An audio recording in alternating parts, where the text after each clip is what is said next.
الذي خلق الإنسان وخلق كل شيء زوجين وجعل الشمس والقمر ضياء ونورا في العالمين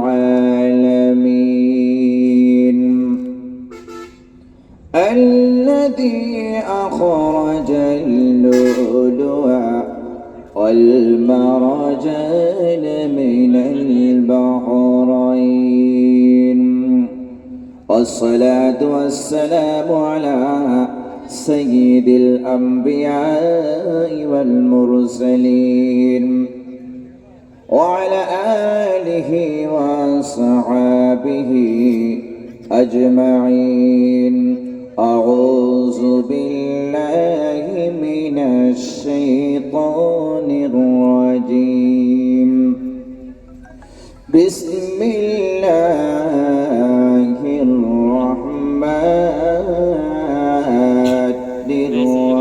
الرحيم يوفون بالنذر ويخافون يوما كان شره مستطيرا ويطعمون الطعام على حبه مسكينا ويتيما وأسيرا صدق الله العظيم قال النبي صلى الله عليه وسلم من تمسك بسنتي عند فساد أمتي فله أجر 100 شهيد أو كما قال رسول الله صلى الله عليه وسلم إن الله تسليما درود إبراهيم پر اللهم صل على محمد وعلى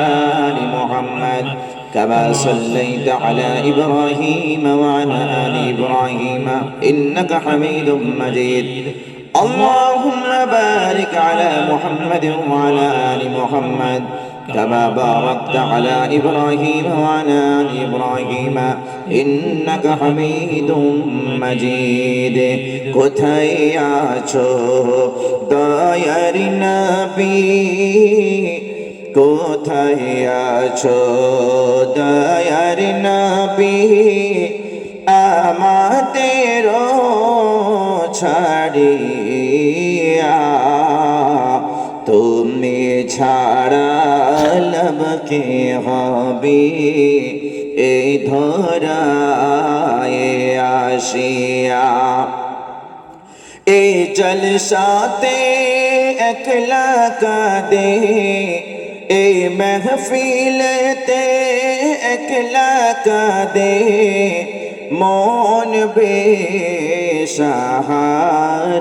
বেসাহারায় একবারে ভুলে চলে একবারে ভুলে এসো চলে অগনবে আমাদের দিল বাগে যায় দরুদ ইব্রাহিম আল্লাহুম্মা সাল্লি আলা محمد وعلى آل محمد كما صليت على إبراهيم وعلى آل إبراهيم إنك حميد مجيد اللهم بارك على محمد وعلى آل محمد كما باركت على إبراهيم وعلى آل إبراهيم إنك حميد مجيد বিশ্বনবী মুহাম্মদুর রাসূলুল্লাহ সাল্লাল্লাহু আলাইহি সাল্লাম বলেন মান সাল্লা আলাইয়া সালাতান ওয়াহিদা সাল্লাল্লাহু আলাইহি 10 মাররাত বিশ্বনবী বলেন যে কোন উম্মত কিংবা উম্মতি আমার প্রতি একটিবার দরুদ শরীফ পাঠ করবে কটা বার বলেন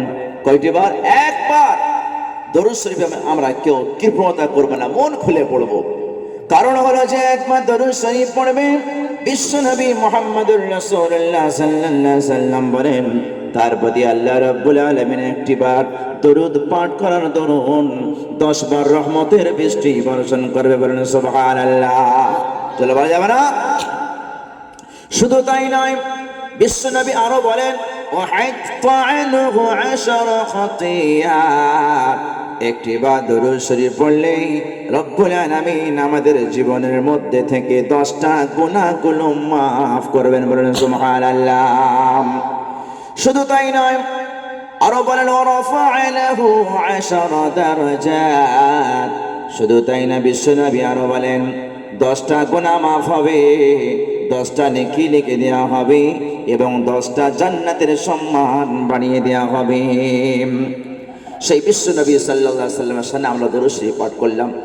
বক্তব্য শুরু করার পূর্বে, কোরআন কারীমের তাফসীর করার পূর্বে, বিশ্বনবী সাল্লাল্লাহু আলাইহি ওয়াসাল্লামের জীবন আদর্শ বর্ণনা করার পূর্বে আমরা একবার আল্লাহর নামে জিকির করি, কারণ আল্লাহ পাক বলছেন আলা বিযিকিরিল্লাহি তাতমাইন্নুল কুলুব। জেনে রাখো বান্দারা, তোমরা সবাই শান্তি চাও, তাই না?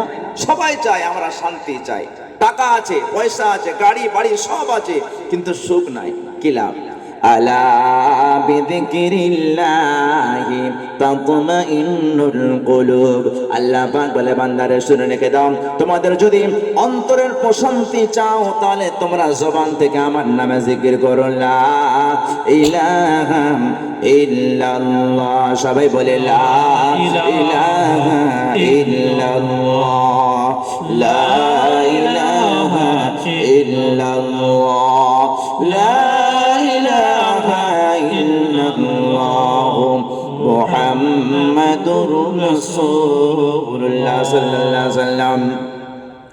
আল্লাহু রাব্বুনা মুহাম্মাদুন নবিয়ুনা, মানে হলো আল্লাহ আমাদের রব্বানা, নবী ছাড়া আমরা পথ চলে না, আল্লাহর হুকুমে শান্তি, নবীর পথে মুক্তি। বল লা ইলাহা ইল্লাল্লাহ, লা ইলাহা ইল্লাল্লাহ, লা ইলাহা ইল্লাল্লাহ মুহাম্মাদুর রাসূলুল্লাহ সাল্লাল্লাহু আলাইহি ওয়াসাল্লাম। সম্মানিত সুধী, বক্তব্য শুরু করার পূর্বে বিশ্বনবীর শানে একটি নাত শরীফ পাঠ করব। তার আগে আমরা সবাই নিয়ত ঠিক করে নিই, কারণ বক্তা এবং শ্রোতা যদি নিয়ত না ঠিক থাকে তাহলে কথা বলার পর আমল করা মুশকিল হয়ে যায়, তাই না?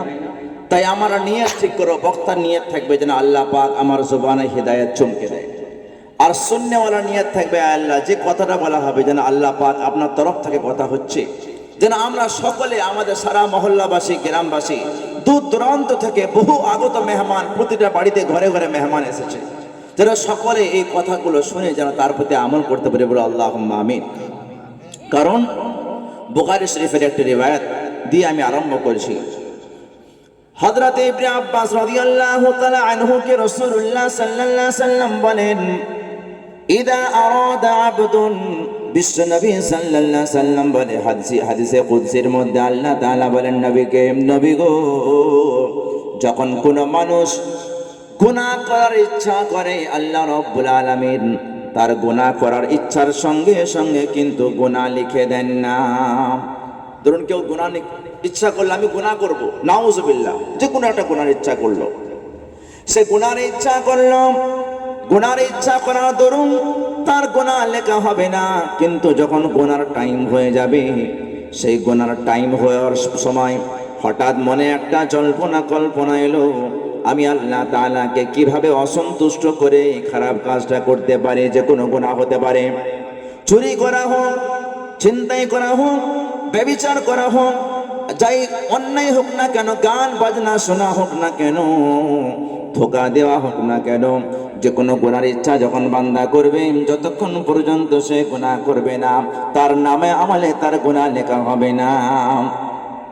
যখন গুনার সময় এসে যাবে, আল্লাহর ভয়ে যদি গুনাহ করাটা ছেড়ে দেয়, গুনাহ করার ইচ্ছা করার সত্ত্বেও যেহেতু সে গুনাহ করলো না, এই গুনাহ থেকে বাঁচার জন্য আল্লাহ তাআলা তার জন্য একটা নেকি লিখে দেবে, বলেন সুবহানাল্লাহ। একটা নেকি লিখে দেবে। ইচ্ছা করলো গুনাহ করার, আর সে পেল কি পেল? নেকি পেল। যদি গুনাহ করেই ফেলে, যেই গুনাহটা করবে ওই গুনার দরুন মাত্র একটাই গুনাহ লেখা হবে, দুটো গুনাহ লেখা হবে না। কিন্তু রাসূল সাল্লাল্লাহু আলাইহি সাল্লাম বলছে ইদা আরাদা, আল্লাহ তাআলার কথা, ইদা আরাদা আবদি আমালান হাসানা, যখন আমার বান্দা কোনো নেক কাজ করার আমল করবে, নিয়ত করবে, শুধু নিয়ত করার দরুন আল্লাহ রাব্বুল আলামিন সঙ্গে সঙ্গে আপনার নামে একটা নেকি লিখে দেবে। বলুন সুবহানাল্লাহ। আপনি বসে আছেন, নিয়ত করেছেন আল্লাহ যে কথাগুলো শুনবো তার প্রতি আমল করব। আল্লাহ আমি নামাজ পড়া জানি না, নামাজ পড়বো। আল্লাহ নামাজ পড়া তো জানি, কিন্তু নামাজের ফরজ, ওয়াজিব, সুন্নত, মুস্তাহাব জানি না। নামাজ পড়ি কিন্তু কোরআন পড়া জানি না। 10 বছর নামাজ পড়ছি, 20 বছর নামাজ পড়ছি, 5 বছর ধরে নামাজ পড়ছি, কিন্তু কোরআন পড়া জানি না। রব্বুল আলামিন আমি কোরআনের গুরুত্ব শোনার পরে কোরআন আমি শিখবো। শুধু আপনি নিয়ত করবেন, নিয়ত করার সঙ্গে সঙ্গে আল্লাহ পাক আপনার একটা নেকি লিখে দেবেন। যদি আপনি নিয়ত করার পরে বাস্তবে নামাজ যে নিয়তটা করলেন সেই নিয়তের প্রতি আপনি আমল করলেন, ধরুন নামাজের নিয়ত করেছেন, নামাজ পড়া শুরু করলেন, কোরআন পড়া নিয়ত করলেন, কোরআন পড়া আপনি শুরু করলেন, দান খয়রাত করার নিয়ত করলেন, দান খয়রাত করা শুরু করলেন, রাসূলুল্লাহ সাল্লাল্লাহু আলাইহি সাল্লাম বলে আপনার ওই আমলটা করার দরুন একটা আমল করবেন, কিন্তু আপনার নেকিতে 10 থেকে 700 পর্যন্ত নেকি লেখা হবে। বলেন সুবহানাল্লাহ। কেন? যে আপনি একটা নেকির ইচ্ছা করলেন, একটা নেকির ইচ্ছা করার সঙ্গে সঙ্গে আপনার একটা নেকি লেখা হয়ে গেল। কিন্তু যখন আপনি আমল করে ফেললেন, আমল করার সঙ্গে সঙ্গে আপনার 10 থেকে 700 পর্যন্ত নেকি লেখা হবে। বলেন সুবহানাল্লাহ। তাহলে বোঝা গেল আল্লাহ তাআলা কত বড় দয়ালু, কত বড় রহমান, কত বড় রহিম। তাই আমি বক্তব্য শুরু করার পূর্বে রাসূলুল্লাহ সাল্লাল্লাহু আলাইহি সাল্লামের শানে একটি নাত পড়ছি। নাত পড়ার পরে তারপরে ইনশাআল্লাহ আমি আমার তাফসীরুল কোরআন থেকে কিছু ব্যাখ্যা করব, বিশ্ব নবী সাল্লাল্লাহু আলাইহি সাল্লামের জীবন আদর্শ থেকে ইনশাআল্লাহ আপনাদের সামনে তুলে ধরব। সেজেছে দেখো এই জমিন আসমান, সেজেছে দেখো এই জমিন আসমান, পেয়েছে যিনি নবীদের সেরা সম্মান। সেজেছে দেখো এই জমিন আসমান, পেয়েছে যিনি নবীদের সেরা সম্মান। তুমি আরশের মেহমান, তুমি ফরশের মেজবান, আমি তোমাকে জানি, আমি তোমাকে মানি, আমি তোমার শানে প্রশংসা করি। আমি তোমাকে জানি, আমি তোমাকে মানি, আমি তোমার শানে প্রশংসা করি।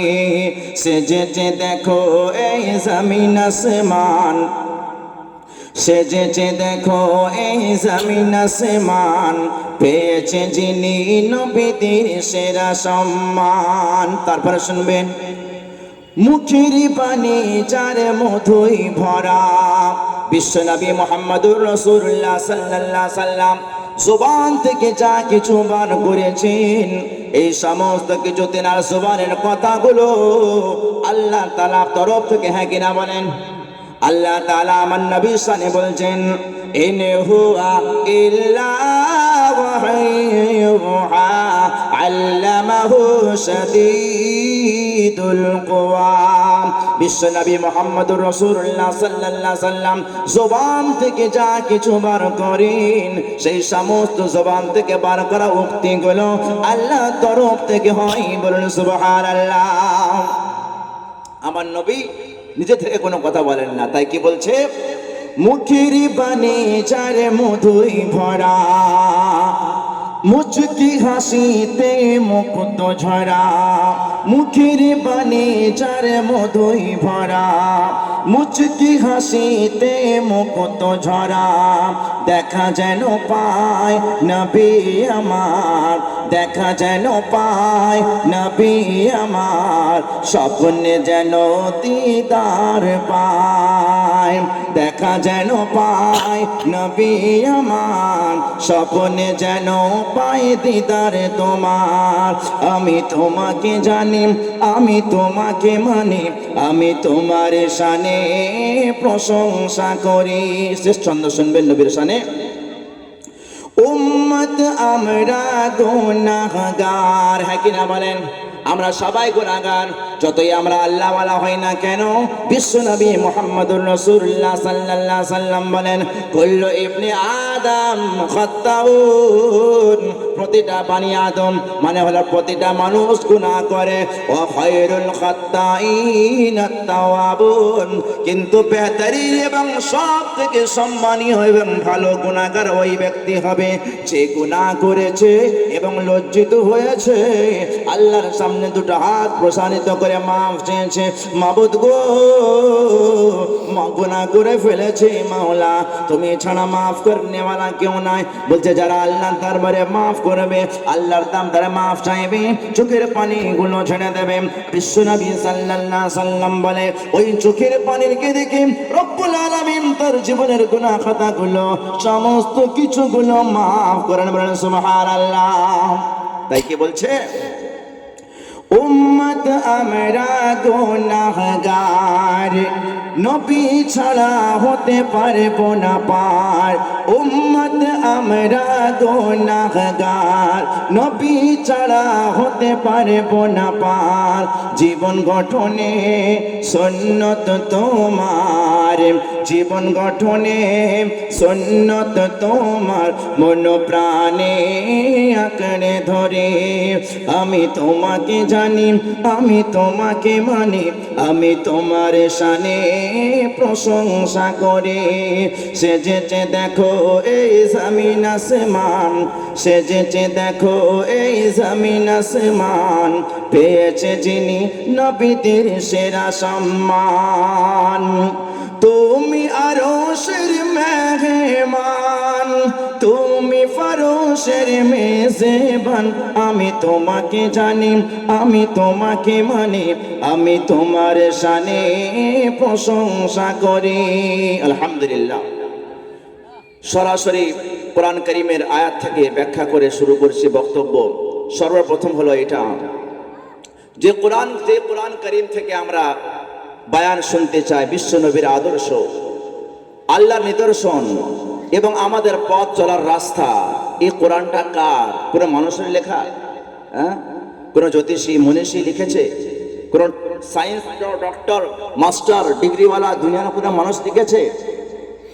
আমি আপনি না বললে হবে না, কোরআনকে আমি জিজ্ঞাসা করব, ও কোরআন তুমি বলো যে কোরআনটা সারা বিশ্বর সমস্ত কোটি কোটি অসংখ্য মানুষরা মানে, যারা মুসলমান তারাও মানে, যারা মুসলমান নয় তারাও মানে, ইহুদিও মানে, খ্রিস্টান মানে, হ্যাঁ কিনা মানে, আস্তিক মানে, নাস্তিক মানে, এক কথায় বিশ্বের যত মানুষ আছেন, কেউ জবানে মানে, কেউ মনোপ্রাণে মানে, কেউ অস্বীকার করতে পারবে না। কিন্তু কারণ হলো যারা অস্বীকার করবে তাদের কাছে কোরআন চ্যালেঞ্জ করেছে, যদি তোমরা আমরাকে অস্বীকার করো তাহলে একটা কোরআনের মতো আর একটা কোরআন তৈরি করে দেখাও। কেউ পারবে বলেন? কেউ পারবে? আরে একটা কোরআন তো পরের কথা, 10টা আয়াত তো পরের কথা, একটা আয়াত পর্যন্ত বিশ্বের কোনো মানুষ তৈরি করতে পারলো না। তাহলে বোঝা গেল কোরআন সারা বিশ্বের মানুষ মানে। এবার কোরআনকে জিজ্ঞাসা করলাম, কোরআন গো তুমি কোথা থেকে অবতীর্ণ হয়েছ? কোরআন তখন বলছে, বিসমিল্লাহির রহমানির রহিম, তানজিলাম মিম্মান খালাকাল আরদা ওয়াস সামাওয়াতিল উলা। কোরআন পরিচয় দিচ্ছে। কোরআন বলছে আমাকে কোন মানুষ লেখেনি, হযরত মুহাম্মদ সাল্লাল্লাহু সাল্লাম লেখেনি, দাউদ ইব্রাহিম নবী লেখেনি, হযরত নূহ নবী লেখেনি, হযরত আদম লেখেনি, বরং আমি অবতীর্ণ হয়েছি ওই আল্লাহ পাকের তরফ থেকে, যে রব্বুল আলামিন বিশাল আকাশকে বানিয়েছে এবং জমিনকে বানিয়েছে।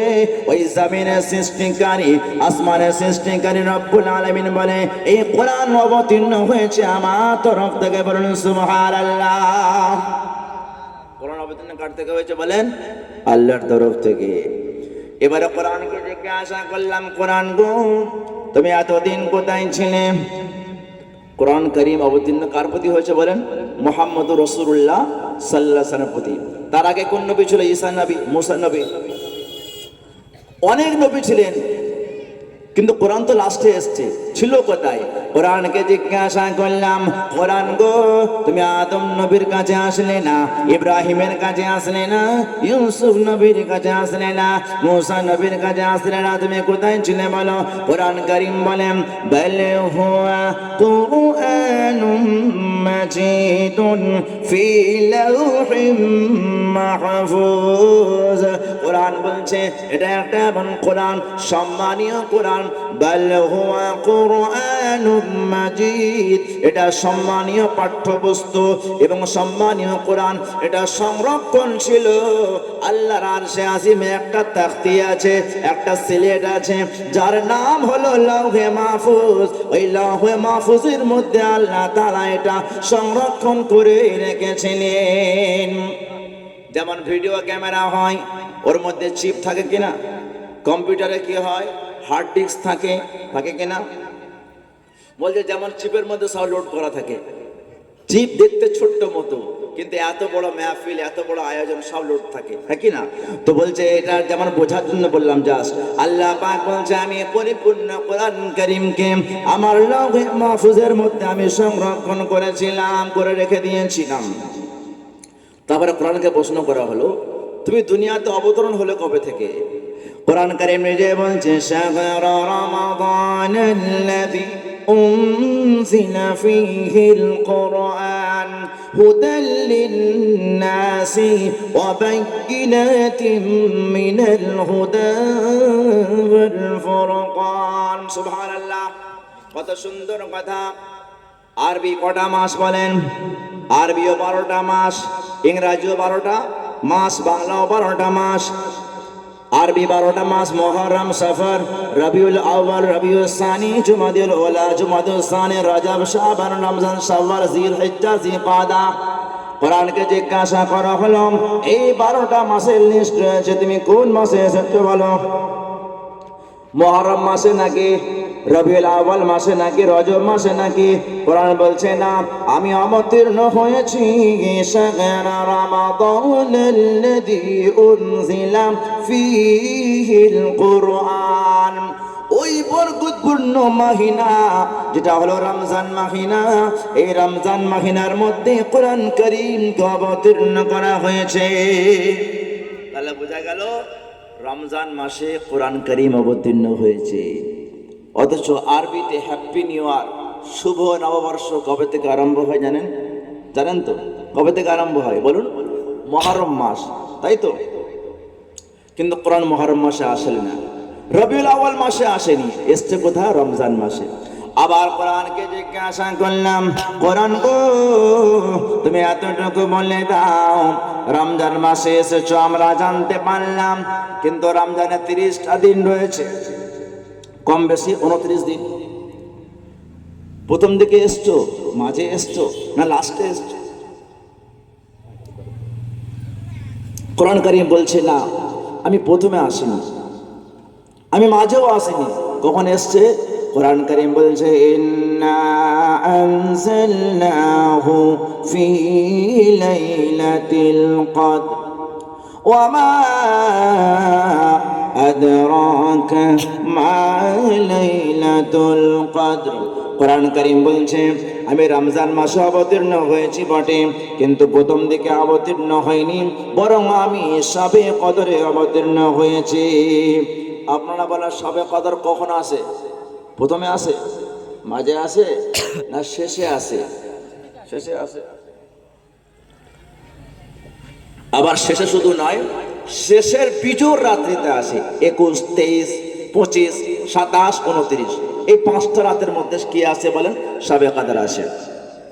তাহলে যেই শবে কদরে কোরআন কারীম অবতীর্ণ হয়েছে, ইন্না আনজালনাহু ফি লাইলাতিল কদর, আল্লাহ পাক বলছে এই মহান গ্রন্থ, মহামূল্যবান কিতাব আমি অবতীর্ণ করেছি কদরের রাত্রিতে।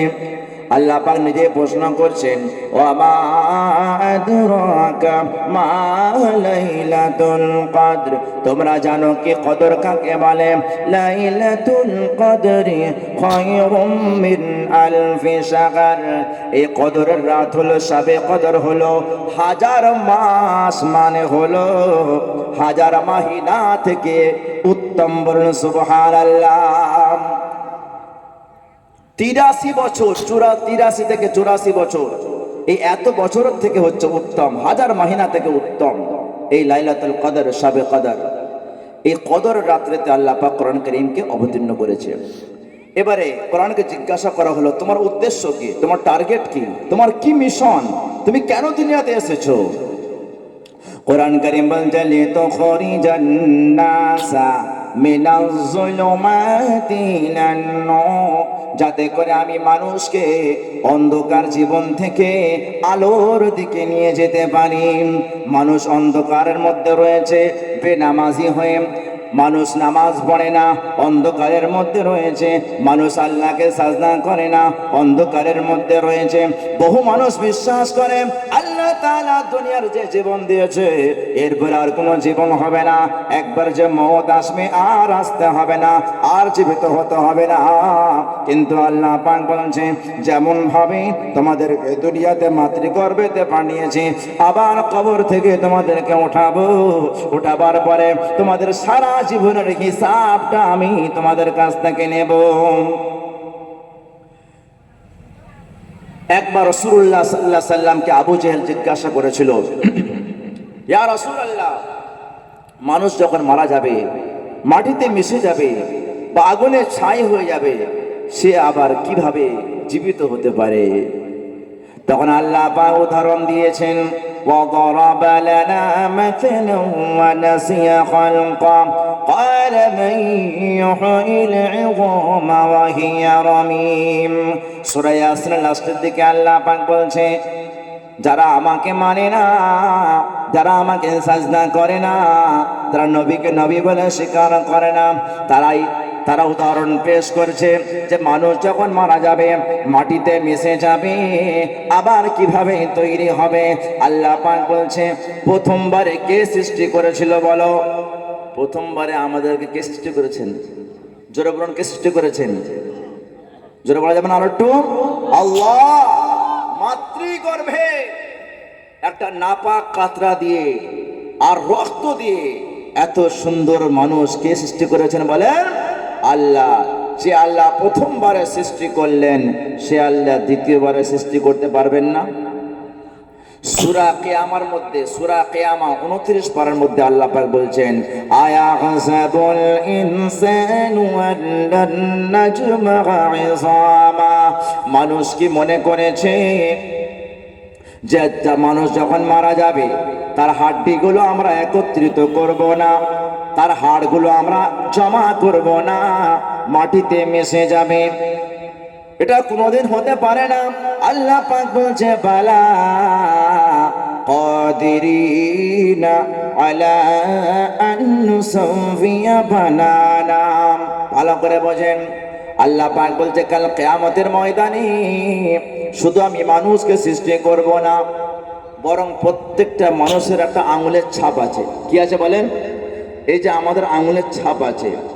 আপনি ব্যাংকে যাবেন, টিপস লাগবে। জায়গা রেজিস্ট্রি করবেন, টিপস লাগবে। আধার কার্ড করবেন, হাতের ছাপ লাগবে, লাগবে তো? পাসপোর্ট করবেন, আঙুলের ছাপ লাগবে।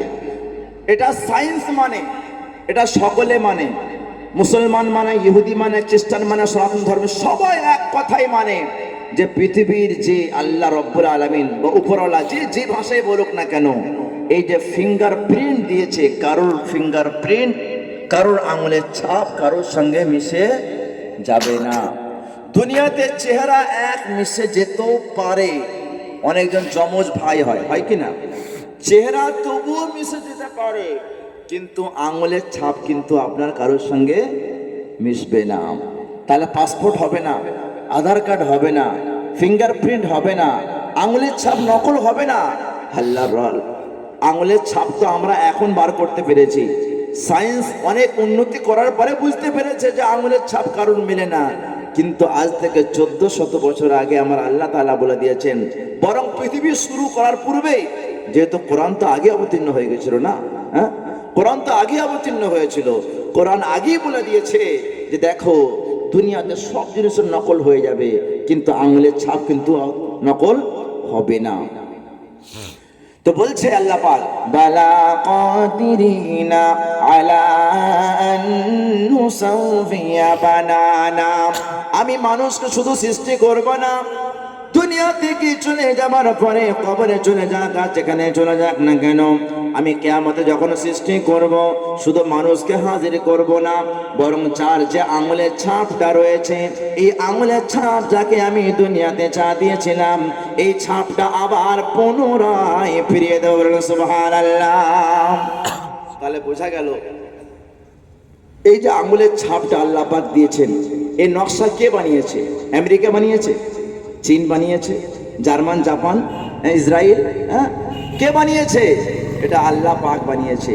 তাহলে সারা বিশ্ব এক সাইলেন্স ভাবে এটা মানে স্বীকার করে যে দুনিয়ার বানানোওয়ালা একটা এমন ফিঙ্গারপ্রিন্ট দিয়েছে যে এই ফিঙ্গারপ্রিন্ট কারোর সঙ্গে মেশে না। আবার এই ফিঙ্গারপ্রিন্ট সম্পর্কে আল্লাহ পাক কোরআন কারিমে বলছেন যে আমি যখন মরার পরে, মৃত্যুর পরে যখন আবার জীবিত করব, ফিঙ্গারপ্রিন্ট সহ জীবিত করব। এই যে আমরা অন্ধকারের মধ্যে পড়ে আছি, আমরা অনেকে আল্লাহর হুকুমকে মানতে পারছি না, এটা অন্ধকার। কোরআনের মিশন হলো লিতুখরিজান নাস মিনাজ যুলুমাতি ইলান নূর, যে মানুষকে অন্ধকার থেকে আলোর দিকে নিয়ে যাবে। বলেন সুবহানাল্লাহ। কোরআনকে জিজ্ঞাসা করা হলো, ওগো কোরআন, তোমাকে মানলে ফায়দা কি হবে, তোমাকে মানলে উপকার কি হবে? কোরআন কারীম বলছে, ফামান তাবিআ হুদায়া ফালা খাউফুন আলাইহিম ওয়ালা হুম ইয়াহজানুন, যারা আমাকে মানবে, যারা আমাকে স্বীকার করবে, যারা আমার প্রতি জীবন যাপন করবে, আল্লাহ তাআলা বলে ফালা খাউফুন আলাইহিম ওয়ালা হুম ইয়াহজানুন। কোরআনকে মানবো, কোরআনকে মানলে দুনিয়াতেও আল্লাহ পাক সম্মান দেবেন এবং আখিরাতেও সম্মান দেবেন। এই কোরআন শেখার প্রয়োজন আছে কিনা বলেন? শেখার আছে প্রয়োজন? অবশ্যই আছে। আপনাদের এখানে নিশ্চয়ই মাদ্রাসা আছে কি জানি না, আছে হয়তো। মাদ্রাসায় দূর দূরান্ত থেকে ছেলেরা পড়তে আসে, এলাকার ছেলেরা কম পড়ে।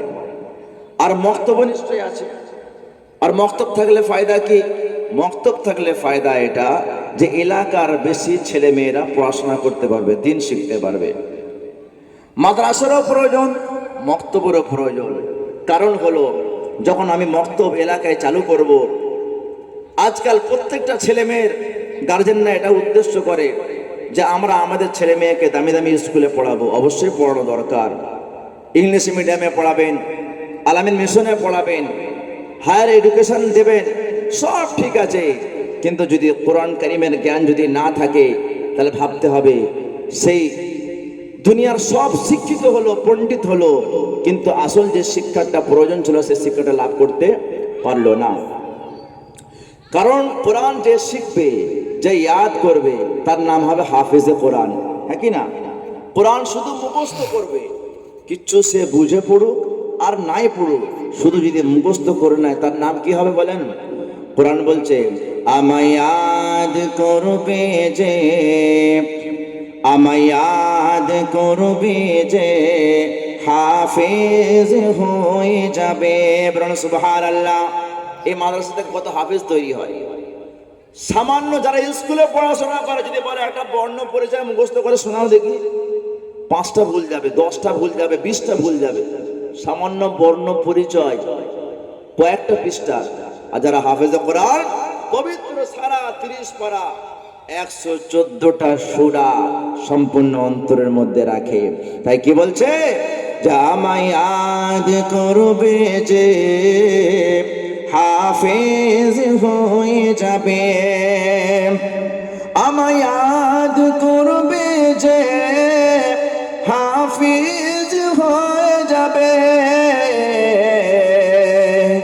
কোরআন বলছে, আমার ব্যাখ্যা করবে যে, আমার ব্যাখ্যা করবে যে, মাওলানা হয়ে যাবে। বলুন সুবহানাল্লাহ। তারা মাওলানা কারা বলেন? যারা কোরআন কারীমের মানে বলে, কোরআন কারীমের ব্যাখ্যা করে, কোরআনের তাফসীর শিখেছে, তারা কারা? তারা মাওলানা। এই দেখেন, কোরআন থেকে হাফিজ তৈরি হচ্ছে, কোরআন থেকে মাওলানা তৈরি হচ্ছে। আর কি তৈরি হচ্ছে? বলছে আমায় সুন্দর সঠিক পড়বে যে, আমায় সুন্দর সঠিক পড়বে যে, কারি হয়ে যাবে। বলুন সুবহানাল্লাহ। যারা বলেন সুবহানাল্লাহ। আপনারা কারি শুনেছেন তো? কাকে বলে কারি? যারা কোরআনকে শুদ্ধভাবে সুন্দর করে তার সমস্ত কিছু বুঝে, নিয়ম বুঝে পড়ে, তারা হলো কারি। কাবা শরীফে ইমাম সাহেবের একজনের নাম কি? কারি সুদায়েস। শুনেছেন? কারি আব্দুর রহমান সুদায়েস। তেনার নাম কারি এমনি হয়নি। যারা কোরআনকে সুন্দর নিয়মে পড়বে তারা হলো কি? কারি। তাই বলছে আমায় সুন্দর সঠিক পড়বে যে, কারি হয়ে যাবে। আমায় ইয়াদ করবে যে, হাফিজ হয়ে যাবে। বলছে আমার মতো মাসাইল বায়ান করবে যে, মুফতি হয়ে যাবে। বলুন সুবহানাল্লাহ। বলছে আমার মতো মাসাইল বলবে যে, মুফতি হয়ে যাবে। বলছে আমাকে পড়াতে, যে কোরআন কারীমকে পড়াতে বসায় তার নাম হলো উস্তাদ। আছে কিনা? সে মক্তবে হোক আর মাদ্রাসে হোক, স্কুলে হোক। বলছে আমাকে পড়াতে বসবে যে, উস্তাদ হয়ে যাবে। আমার মতো বিচার করবে যে, কাজী হয়ে যাবে। আমায় ইয়াদ করবে যে, হাফিজ হয়ে যাবে। আমায় ইয়াদ করবে যে, হাফিজ হয়ে যাবে। আমার ব্যাখ্যা করবে যে, মাওলানা হয়ে যাবে। এই কোরআন সম্বন্ধে একটা হাদিস বলবো। কেন? যাতে করে শুধু মাদ্রাসায় নয়, মাদ্রাসায় দেশের ছেলে বিদেশের ছেলে পড়বে, মক্তবে বাচ্চা পড়বে, বাচ্চারা ছেলে মেয়েরা পড়বে, ছেলে এবং মেয়েরা। কিন্তু যাদের প্রতি নামাজ ফরজ হয়েছে তারা কি পড়বে না? বলেন, তারা কি পড়বে না? এই যে আপনারা বসে আছেন বা আমরা সবাই বসে আছি, যাদের প্রতি অলরেডি নামাজ ফরজ হয়ে গেছে, বলুন আমাদের কোরআন পড়া আগে দরকার না তাদের আগে দরকার? আমাদের আগে দরকার।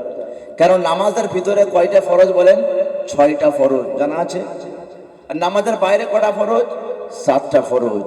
নামাজের ভিতরে যে 6টা ফরজ, তাকবীরে তাহরিমা মানে আল্লাহু আকবার বলা, এবং কিয়াম মানে দাঁড়িয়ে নামাজ পড়া, তারপরে হলো কিরাত পড়া। আচ্ছা বলুন, কিরাত পড়া মানে কি? কোরআন কারীম থেকে পড়া, তাই তো? তাহলে কিরাত পড়া এটা হলো ফরজ। ফরজ ছাড়লে নামাজ হবে? যদি ওয়াজিব ছেড়ে যায়, আপনি সিজদা করলে নামাজ হয়ে যাবে। আর যদি ফরজ ছেড়ে যায় নামাজ হবে? তাহলে বলুন কোরআন কারীম শুদ্ধ শেখা কতটা দরকার আমাদের জন্য। একটি হাদিসে আছে, হযরত আবু যর রাদিয়াল্লাহু তাআলা বলছেন, রাসূলুল আকরাম সাল্লাল্লাহু আলাইহি সাল্লাম বলছেন, যদি তোমাদের মধ্যে কোনো ব্যক্তি সকালবেলা মসজিদে গিয়ে বা মাদ্রাসায় গিয়ে বা যে কোনো হুজুরের কাছে যে শিক্ষকের কাছে গিয়ে কোরআন কারীমের একটা আয়াত শিখতে পারে, কটা আয়াত বলেন? একটা আয়াত যদি শিখতে পারে, বলে সারা রাত ধরে 100 রাকাত নামাজ পড়ার থেকে বেশি সওয়াব পাওয়া যাবে। বলেন সুবহানাল্লাহ। যারা বলেন সুবহানাল্লাহ। আপনি সারা রাত ধরে 100 রাকাত নামাজ পড়বেন, পা যন্ত্রণা হয়ে যাবে, বিরক্ত হয়ে যাবেন, রাত শেষ হয়ে যাবে, নামাজ কিন্তু শেষ হবে না। কিন্তু বলছে রাসূলুল্লাহ সাল্লাল্লাহু আলাইহি সাল্লাম বলেন, যদি কেউ একটা কোরআন কারীমের আয়াত শিখে নেয়, তাহলে তার সারা রাত ধরে 100 রাকাত নামাজ পড়া থেকে বেশি সওয়াব পাওয়া যাবে। যদি কোনো ব্যক্তি মাদ্রাসায় গিয়ে, মক্তবে গিয়ে কিংবা মসজিদে ইমাম সাহেবকে বলে, হুজুর গো আমি নামাজের মশলা জানি না, ওযু করা জানি না, গোসল করা জানি না, তায়াম্মুম করা জানি না। আপনি আমাকে একটু ওযু করা শিখিয়ে দেন, তায়াম্মুমটা শিখিয়ে দেন, নামাজের ফরজটা শিখিয়ে দেন। যদি আমি ইমাম সাহেবের কাছ থেকে একটা মাসাইল শিখে নিতে পারি, রাসূলুল্লাহ সাল্লাল্লাহু আলাইহি সাল্লাম বলে সারা রাত ধরে 1000 রাকাত নফল পড়ার থেকেও বেশি সওয়াব সে অর্জন করে। বলেন সুবহানাল্লাহ। তাহলে মাসাইল শেখার লাভ বেশি। কেন? যদি একটা মানুষ মাসাইল না জানে, সারা জীবন ধরে নামাজ পড়েছে কিন্তু সে নামাজের নিয়ম কানুন জানে না, নামাজের ফরজ জানে না, নামাজের ওয়াজিব জানে না, ওযুর ফরজ জানে না, ওযু ভঙ্গের 8টা কারণ জানে না, সে জুম্মার নামাজ পড়তে গেছে, মসজিদে গেছে, ইমাম সাহেব খুতবা দিচ্ছে, আর সে কি করছে? একটা পিলার দেখে হেলান দিয়ে ঘুম দিচ্ছে। কি দিচ্ছে বলেন? হয় না মসজিদে জুম্মার দিনে দেখবেন ইমাম সাহেব চিৎকার করেছে, খুতবা দিচ্ছে, আর মুসল্লি কিছু কিছু মুসল্লি দেখবেন দেয়াল খুঁজে বেড়ায়। দেয়াল খুঁজবে, খুঁজে অসুবিধা নেই, কিন্তু দেয়াল খোঁজার পরে যদি কেউ হেলান দিয়ে ঘুমিয়ে পড়ে, বলুন তার ওযু থাকবে? ওযু থাকবে? তার ওযু নষ্ট হয়ে গেল। যখন ইমাম সাহেব নামাজ শুরু করলো, থতমত করে উঠে আর ওযু করলো না, ওই অবস্থায় নামাজে দাঁড়িয়ে গেল, বলুন তার নামাজটা হলো? সে তো বিনা ওযুতে নামাজ পড়লো। তাহলে আমাকে নামাজের মাসাইল জানতে হবে, ওযুর নিয়ম জানতে হবে, ওযু ভঙ্গের কারণও জানতে হবে। যদি আমি অপারক হয়, ওযুর বিপরীত আমার কি রাস্তা সেটা আমাকে জানতে হবে। এর জন্য ইলম শিক্ষা করা জরুরি। আর ইলম শিক্ষা করতে গেলে, মাসাইল জানতে গেলে, জলসার মাহফিলে আসতে গেলে নিয়ত সহি হতে হবে। কি হতে হবে বলুন? নিয়ত সহি হতে হবে। নিয়ত যদি সহি না হয় তাহলে কিন্তু আপনার হাজারো আমল বেকার হয়ে যাবে। আর যদি নিয়ত সহি হয়, আপনার ছোট্ট থেকে ছোট্ট আমল বিশাল হবে। হ্যাঁ কিনা? বুখারী শরীফ, ইমামে বুখারী রাহমাতুল্লাহ আলাইহি সব থেকে প্রথম যে হাদিসটা উল্লেখ করেছেন, ইন্নামাল আমালু বিন্নিয়াত, সমস্ত আমলের মেন ফলাফল হলো নিয়ত। আপনার নিয়ত যেমন হবে আপনি তেমন ফল পাবেন। বুখারী শরীফে আরেকটা হাদিস বর্ণনা করেছি, লম্বা হাদিস, 2272 নম্বর হাদিস। তিনটে বন্ধু আল্লাহর নবী সাল্লাল্লাহু আলাইহি সাল্লাম সাহাবাদেরকে বলেন, ও আমার সাহাবারা, যে কোনো আমল করবা, যে কোনো আমল করার পূর্বে নিয়তটা আগে ঠিক করে নেবে, তাহলে তোমার সমস্ত কিছু সমাধান হয়ে যাবে। তিন বন্ধুর ঘটনা। তিন বন্ধু বাড়ি থেকে বার হয়েছে, সফর করতে গিয়েছে, গভীর রাত্রি হয়ে গেল, অন্ধকার হয়ে গেল, একটা পাহাড়ের গুহার ভিতরে আশ্রয় নিয়েছে। সে চিন্তা করলো, আগেকার রাত্রিতে কিন্তু এত লাইটের ব্যবস্থা ছিল না, ছিল না, লাইটও ছিল না, কারেন্টও ছিল না। পাহাড়ের গুহার ভিতরে তিন বন্ধু আশ্রয় নিয়েছে। আল্লাহর নবী সাহাবাদেরকে বলে, বন্ধুরে, ওই তিন ব্যক্তি যখন গুহার ভিতরে আশ্রয় নিল, বিশাল ঝড়, বিশাল তুফান উঠে গেল। বিশাল তুফান ওঠার পরে হঠাৎ করে পাহাড় থেকে একটা বড় পাথর এসে যে গুহার মধ্যে তারা আশ্রয় নিয়েছিল, বসেছিল, ওই গুহার দরওয়াজাটা বন্ধ হয়ে গেল। বিপদের উপরে আবার বলুন বিপদ। একটা বিপদ, রাত হয়ে গেছে, দ্বিতীয় পাহাড়ের ভিতরে ঢুকেছে, আবার একটা বিশাল পাহাড় থেকে পাথর ভেঙে দরজা বন্ধ হয়ে গেছে। শ্বাস নেবার মতো জায়গা নাই। এবারে কি করবে? তিনজন যুক্তি করলো, এক কাজ করা যাক। এবারে বলুন, এখন যে দোয়াটা হবে মন থেকে হবে কিনা? হ্যাঁ, বিপদ যখন মাথায় ঘুরিয়ে বাঁচার কোনো রাস্তা নাই, নিঃশ্বাস বন্ধ হয়ে যাবে, পৃথিবীর কোনো মানুষ জানে না ভিতরের মধ্যে কে আছে, পানির ব্যবস্থা নাই, খাবারের ব্যবস্থা নাই, নিঃশ্বাস নেবার ব্যবস্থা নাই। তিন বন্ধু একত্রিত হলো এবং বলতে লাগলো, যার জীবনে যে আমলটা সব থেকে পছন্দনীয়, সে আমলটা আল্লাহর কাছে পেশ করে দোয়া করো, হয়তো আল্লাহ তাআলা এই বিপদ থেকে আমাদেরকে বাঁচিয়ে নেবেন। তিনটে বন্ধু ছিল, তার মধ্যে একটা বন্ধু আল্লাহর কাছে হাত তুলেছে, খুব গুরুত্বপূর্ণ। বুখারী শরীফে 2272 নম্বর হাদিস। প্রথম ব্যক্তি যে দোয়া করছে ভালো করে বোঝেন। ওই জন্য যে কোনো আমল করবেন বা আমি করব, ভাবতে হবে এটা জীবনের সেরা আমল, শ্রেষ্ঠ আমল, বা হয়তো শেষ আমল। এরপরে হয়তো আমি আর সুযোগ পাবো না, হয়তো আর জলসা শুনতে পারবো না, হয়তো আর নামাজ পড়ার সুযোগ পাবো না। এক ব্যক্তি দোয়া করে বলছে, রব্বুল আলামিন, আমার অনেকগুলো পশু পাখি আছে, আমার গরু ছাগল ভেড়া দুম্বা ছাগল আছে, তাদের দুধ দহন করি। আর আমার বৃদ্ধ বাবা মা রয়েছে, আমি দুধ দহন করার পরে আমার ছেলে মেয়ে তারা আকুল ব্যাকুল হয়ে থাকে যে আব্বা আমাদেরকে দুধ পান করাবে। রব্বুল আলামিন, কিন্তু আমি আমার ছেলে মেয়েকে আগে দুধ পান করাই না। ইয়া মাবুদ, আমি কি করি? প্রতিদিন ছাগলের দুধ দহন করার পরে আমি আমার আব্বা মায়ের কাছে নিয়ে যাই, আমার আব্বাকে আগে পান করাই। কেন বাপ? বলছে বাপ যতই হোক খারাপ, বাপের তাজিম ছেড়ো না, ছাড়া যাবে। অনেকে বলে আব্বার কথা শোনো না কেন? বলে আব্বা বড় সারাবি, আব্বা গেজাখোর, আব্বা মদখোর, আব্বা জুয়াখোর। বলছে যাই হোক না কেন, তুমি সন্তান, তুমি তোমার আব্বাকে বোঝাও, সঠিক রাস্তায় নিয়ে আসো। বলছে বাপ যতই হোক খারাপ, বাপের তাজিম ছেড়ো না। বাপকে অমান্য করে ভাই এক পা আগে বেরো না। মা যতই হোক রাগে, মা যতই হোক রাগে, মায়ের সেবা ছেড়ো না। কারণ বলছে খাইয়েছে কত দুধ মিছড়ি,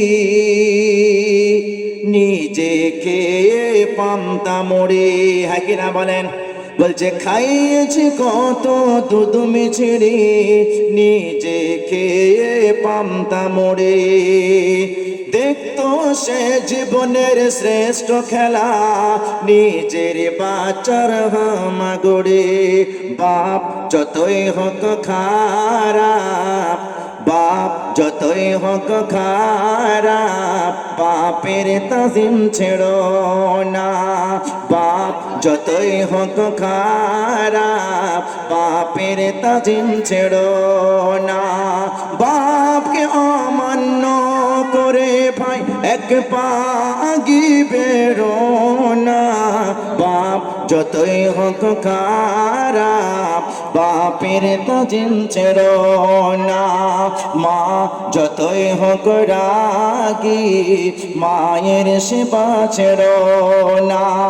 মায়ের হাসিতে আছে সন্তানের জান্নাত, মায়ের খিদমতে আছে সন্তানের জান্নাত। মা যতই হোক রাগী, মায়ের সেবা ছেড়ো না।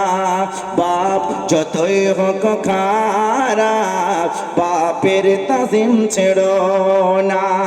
ওই বান্দাটা বলে, আল্লাহ গো, আমার বাপ কেমন আমি দেখি না, আমার মা কেমন আমি জানি না, কিন্তু আমার আব্বা মায়ের সেবা ছাড়া আমি চলি না।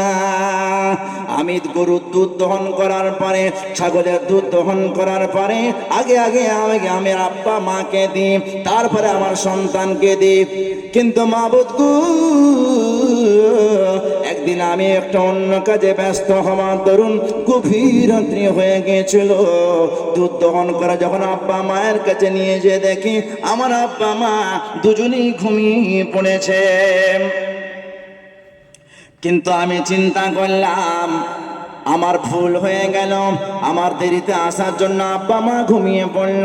কিন্তু তবুও আমি পেয়ালা, দুধের পেয়ালা নিয়ে আমি আমার ছেলের কাছে এলাম না, বিবির কাছে এলাম না।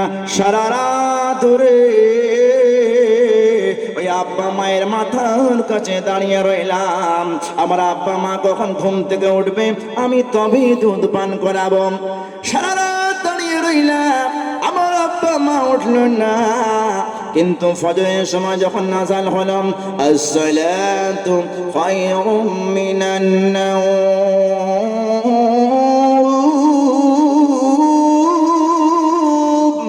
ফজরের আযান শোনার পরে আমার আব্বা মা ঘুম থেকে উঠে গেল। আমার আব্বা মাকে দুধ পান করালাম। আমার আব্বা মা হতভম্ব হয়ে গেল। বাচ্চারে, সারা রাত ধরে তুমি দাঁড়িয়ে রয়েছো। রব্বুল আলামিন, আমি যে আমার আব্বা মাকে সারা রাত ধরে খিদমত করলাম, দুধের পেয়ালা নিয়ে দাঁড়িয়ে রইলাম, আমি আমার বিয়ে বাচ্চাকে খাওয়ালাম না, সন্তানকে খাওয়ালাম না। মাবুদ গো, আজকে বিপদে ফেসে গিয়েছি, পাহাড়ের ভিতরে ঢুকে গিয়েছি, বড় চাটান পড়ে গেছে, পাথর পড়ে গেছে, ভিতর থেকে বাইরে আসার কোনো রাস্তা নাই। হে আল্লাহ, যদি আমি আব্বা মাকে তোমার সন্তুষ্টর জন্য দুধ পান করিয়ে থাকি সারাটি জীবন, আমার ওই খিদমতটা কবুল করে নিয়ে এই পাথরটা তুমি সরিয়ে দাও। যখন এমন করে দোয়া করা হলো, বলেন আল্লাহ দোয়া শোনেন হ্যাঁ কিনা বলেন? দোয়া শোনেন না? আল্লাহ পাক বলছেন, ইন্না রাব্বি লাসামিউদ দুআ, নিশ্চয়ই আমার আল্লাহ তাআলা মানুষের দোয়া শ্রবণ করেন। বলেন সুবহানাল্লাহ। শুধু তাই না, আল্লাহ পাক আরো বলছেন, ওয়া ইযা সালাকা ইবাদি আন্নী করিব, যখন বান্দা আমাকে জিজ্ঞাসা করে, আমার কাছে কিছু চায়, আল্লাহ পাক বলেন, ফাইন্নী করিব, আমি তোমার কাছে রয়েছি। উজিব দাওয়াতাদ দাঈ ইযা দাআনি, যখন কোন মানুষ আমাকে ডাকে, আমি তার ডাকে সাড়া দিয়ে থাকি। বলল সুবহানাল্লাহ। যখন সে এইভাবে দোয়া করলো, আল্লাহ তাআলা কি করলেন? তার দোয়ার ওসিলা করে, আপনার খিদমতের ওসিলা করে ওই পাথরটা একটুখানি সরিয়ে দিলেন। বলল সুবহানাল্লাহ। সঙ্গে সঙ্গে দোয়া কবুল, সঙ্গে সঙ্গে পাথরটা একটু সরে গেল। কিন্তু সরেছে বটে, কিন্তু এতটা সরেনি যে মানুষ ওখান থেকে বার হতে পারবে। কথা বুঝে আসছে? সামান্য সরেছে। তো তিনি চিন্তা করলেন যে এই সামান্য সরলে থেকে বার হওয়া যাবে না, আর একটু সরতে হবে। দ্বিতীয় বন্ধু দোয়া করেছে, এই রব্বুল আলামিন, আমার একটা চাচাতো বোন ছিল, চাচার মেয়ে ছিল, চাচাতো বোন ছিল, আমি বড় তাকে মহব্বত করতাম, ভালোবাসতাম। আমার মনের বড় ইচ্ছা ছিল আমি তার সঙ্গে নির্জনে দেখা করব। বহুবার চেষ্টা করলাম, কিছুতে সে রাজি হলো না। হঠাৎ দেশে একবার দুর্ভিক্ষ পড়ে গিয়েছিল, সবার বাড়িতে অভাব চলে এসেছিল। আমার চাচাতো বোন সে অভাবে পড়ে গিয়ে আমার কাছে এসে বলল, ভাইজান রে, আজকে আমি বিপদে পড়ে গিয়েছি, কিছু আমাকে হেল্প করতে হবে, ধার দিতে হবে। মাবুদ গো, আমি চিন্তা করলাম এখন একটা ভালো সুযোগ, যেহেতু আমার চাচাতো বোন বিপদে পড়ে গেছে। চাচাতো বোনকে বললাম, বোন রে, যে আশা তোমার থেকে করেছিলাম সেটা তুমি পূরণ করবে কি বলো? সে অভাবের তাড়নায় হ্যাঁ বলে দিয়েছে। মুশকিলে, অভাবে হ্যাঁ, ঠিক আছে ভাই, কি করব? যখন হ্যাঁ বলে দিয়েছি, মাবুদ গো, আমি যখন নির্জনে দেখা পেলাম, আমার বোন ঝরঝর করে কাঁদছে। আমার বোনকে জিজ্ঞাসা করলাম, বোন রে, তোর কি হলো বল, তুই কাঁদিস কেন? সে বলে, ভাইজান রে, আমি তো স্বপ্নেও ভাবিনি যে আমি বিয়ে না করে, আমার মোহর না দিয়ে আমি অন্যায় কাজে কিভাবে লিপ্ত হয়ে যাব, এটা আমি তোমার জন্য বৈধ মনে করি না। বোনের কান্না দেখে, অবস্থা দেখে তার মায়া লেগে গেছে। সে সঙ্গে সঙ্গে ওই চাচাতো ভাইটাকে করল, আর কুকর্মে লিপ্ত হলো না। কর্মে লিপ্ত না হওয়ার পরে বোনকে বলছে, বোন রে, আমি তোমার সঙ্গে খারাপ কাজে লিপ্ত হব না। আর 120 দিরহাম যে তোমাকে দিয়ে দিলাম, এটা ধার স্বরূপ নয়, বরং তোমাকে হাদিয়া স্বরূপ দিয়ে দিলাম। মাওলা গো, যদি এই কাজটা তোমার পছন্দ হয়ে থাকে, আমার অনেক সুযোগ ছিল মাওলা গো গুনাহ করার, কিন্তু মাওলা আমি তোমার ভয়েতে রব্বুল আলামিন ওই গুনাহ থেকে বাঁচতে পেরেছি। মাওলা রব্বুল আলামিন, যদি তোমাকে সন্তুষ্ট করার জন্য আমি এই কাজটা করে থাকি, আল্লাহ তুমি এই পাহাড়ের পাথরটা সরিয়ে দাও।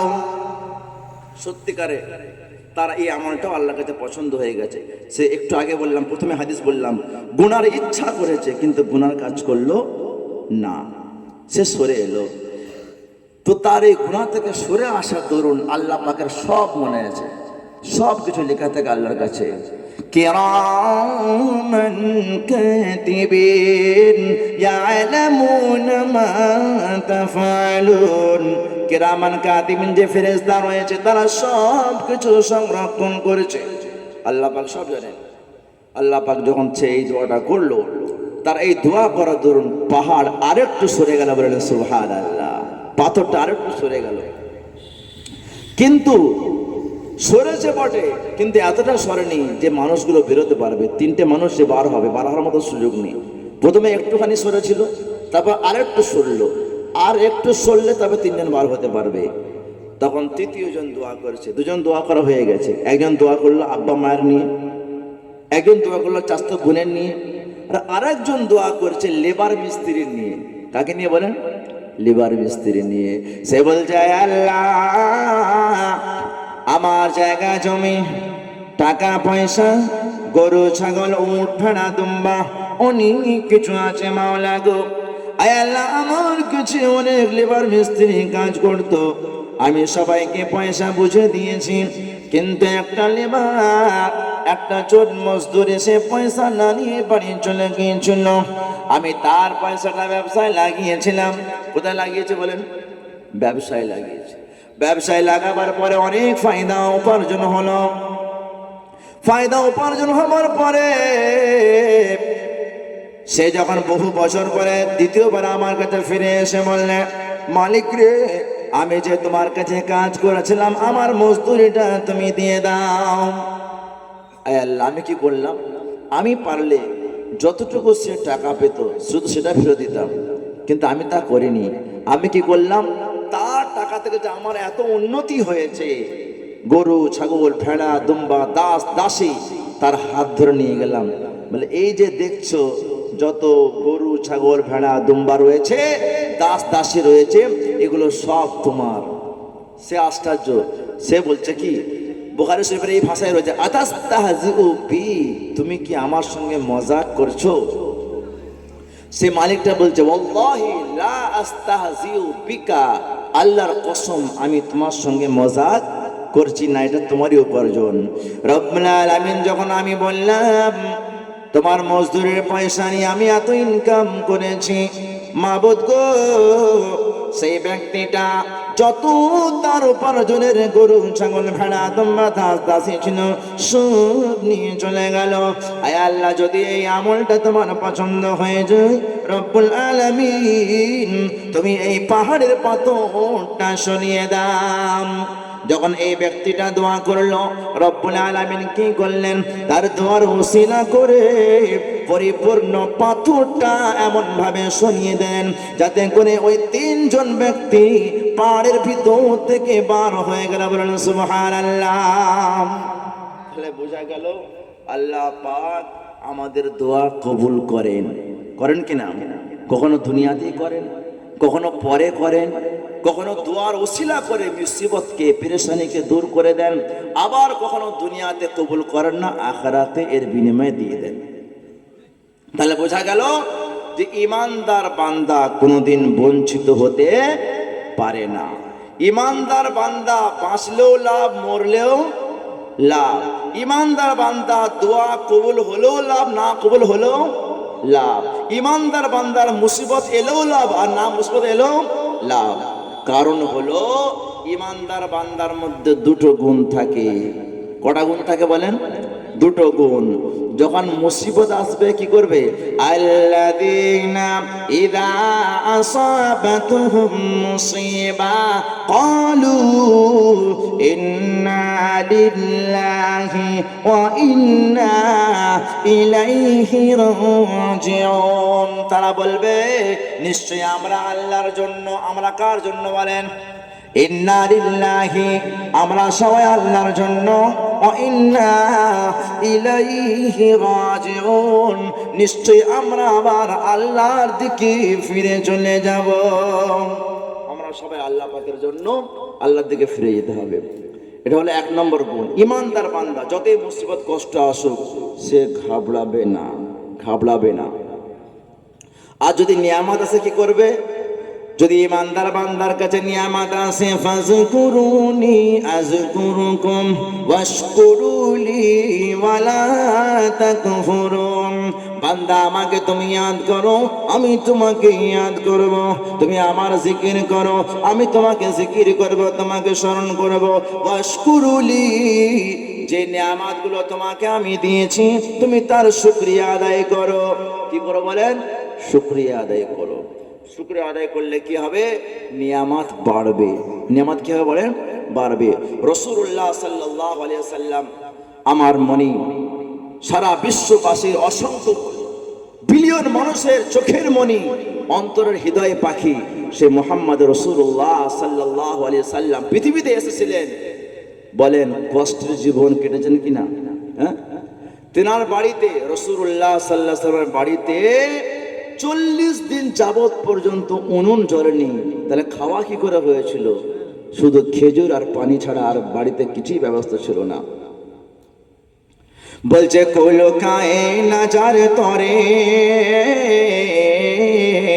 কুল কায়নাত তরে, সারা সমাচার পরে, অরধারে অনাহারে পাথর বেঁধে কেন ঘোরে।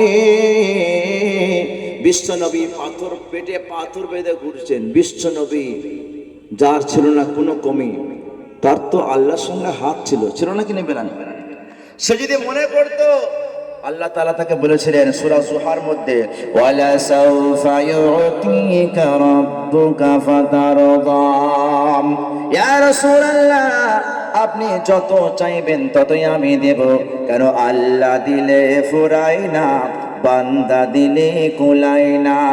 আল্লাহ দিলে ফুরায় না, বান্দা দিলে কুলায় না। এ যে বিশাল খাজানা, এ যে বিশাল খাজানা, কবু শেষ হয় না। আল্লাহ দিলে ফুরায় না, বান্দা দিলে কুলায় না। আল্লাহ দিলে ফুরায় না, বান্দা দিলে কুলায় না। সুলাইমান নবীকে মৌলা দিলেন দুনিয়ার বাদশাহাত। সুলাইমান নবীকে আল্লাহ দিলেন দুনিয়ার বাদশাহাত। আরো কত জনকে দিলেন দুনিয়ার বাদশাহাত। কিন্তু বিশ্বনবী হয়েও তিনি, বিশ্বনবী হয়েও তিনি বিসর্জন করলেন সবে। আল্লাহ দিলে ফুরায় না, বান্দা দিলে কোলায় না। আল্লাহ দিলে ফুরায় না, বান্দা দিলে কোলায় না। এ যে বিশাল খাজানা, এ যে বিশাল খাজানা, কবু শেষ হয় না। আল্লাহ দিলে ফুরায় না, বান্দা দিলে কোলায় না।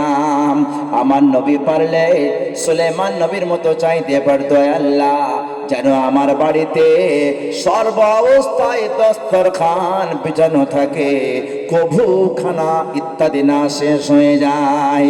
কিন্তু আমার নবী বলে, আমার মন চায় আমি একবার পেট ভরে এক বেলা খাবো। যে বেলা পেট ভরে খাবো আমি আল্লাহ পাকের শুকরিয়া আদায় করব। আর যে বেলা আমি খাবো না, খেতে পাবো না, পেটে পাথর বাঁধবো, সে বেলাতে আমি আল্লাহ পাকের দরবারে সবর করব। কি করবো বলেন? সবর করব। ঠান্ডা কালে আল্লাহর নবীর সাহাবী হযরতে আবু বকর রাদিয়াল্লাহু তাআলা আনহু বাড়ি থেকে পার হয়ে গেছে, রাস্তায় ঘোরাফেরা করেছে খিদের জ্বালায়। আহারে, যে আবু বকরের কত সম্পত্তি ছিল, কিন্তু সব সম্পত্তি নবীর দরবারে লুটিয়ে দিয়ে আজ খাবার পয়সা নাই। যখন আবু বকর ঘুরে বেড়ায় খিদের জ্বালায়, অন্য দিক থেকে হযরতে ওমরও বেরিয়ে পড়ে। ওমর বেরিয়ে বলছে, আবু বকর তুমি বাইরে ঘোরাফেরা করছো কেন? আবু বকর বলে, ওমর গো, খিদের জ্বালায় আমি ঘুরে বেড়াই। অন্যদিকে দেখছে, একদিকে আবু বকর, একদিকে ওমর, আর একদিকে হযরতে আলী বার হয়ে গেছে। কে বলে? হযরতে আলী।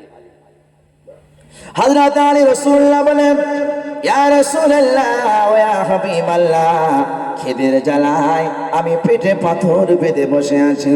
আল্লাহর নবী বলছে, ঠিক আছে, তোমরা কটা পাথর বেঁধেছো? বলছে একটা করে।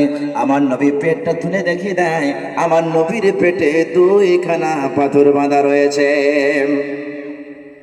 তখন বিশ্বনবী বলে, আচ্ছা ঠিক আছে, সবার যখন খিদে লেগেছে, আবু বকরের, ওমরের, আলীর এবং আমার, এক কাজ করো, আমার চাদরটা নিয়ে যাও, খেজুর গাছের কাছে যাও। কোন গাছে? বলেন শীতকালে খেজুর গাছের কাছে আমার নবী পাঠালেন। যখন খেজুর গাছে খেজুর হয় না, অফ সিজনের সময় আল্লাহর নবী হযরত আলীকে বলছে, আলী রে, তুমি খেজুর গাছের কাছে যে খেজুর নিয়ে আসো। আমরা হলে কি বলতাম? হুজুর এখন তো সিজন নয়, আরে বলতাম কি না? কিন্তু হযরত আলী জানেন নবীর কাছে সিজন চলে না। বলে যে আল্লাহর হবে, আল্লাহ কি হবে বলেন? তার হবে। মান কানা লিল্লাহ কানা আল্লাহু লাহু, যে আল্লাহর হবে আল্লাহ তার হয়ে যাবে। ঠান্ডাকালে গাছে খেজুর নাই, কিন্তু হযরত আলী গাছে চাদর নিয়ে, বিশ্ব নবীর চাদর নিয়ে যখন আল্লাহর নবী সাল্লাল্লাহু আলাইহি সাল্লামের হুকুমে খেজুর গাছের কাছে গেল, খেজুর গাছকে বলছে, খেজুর গাছ রে, আমাকে আমার নবী পাঠিয়েছে, তুমি খেজুর দাও।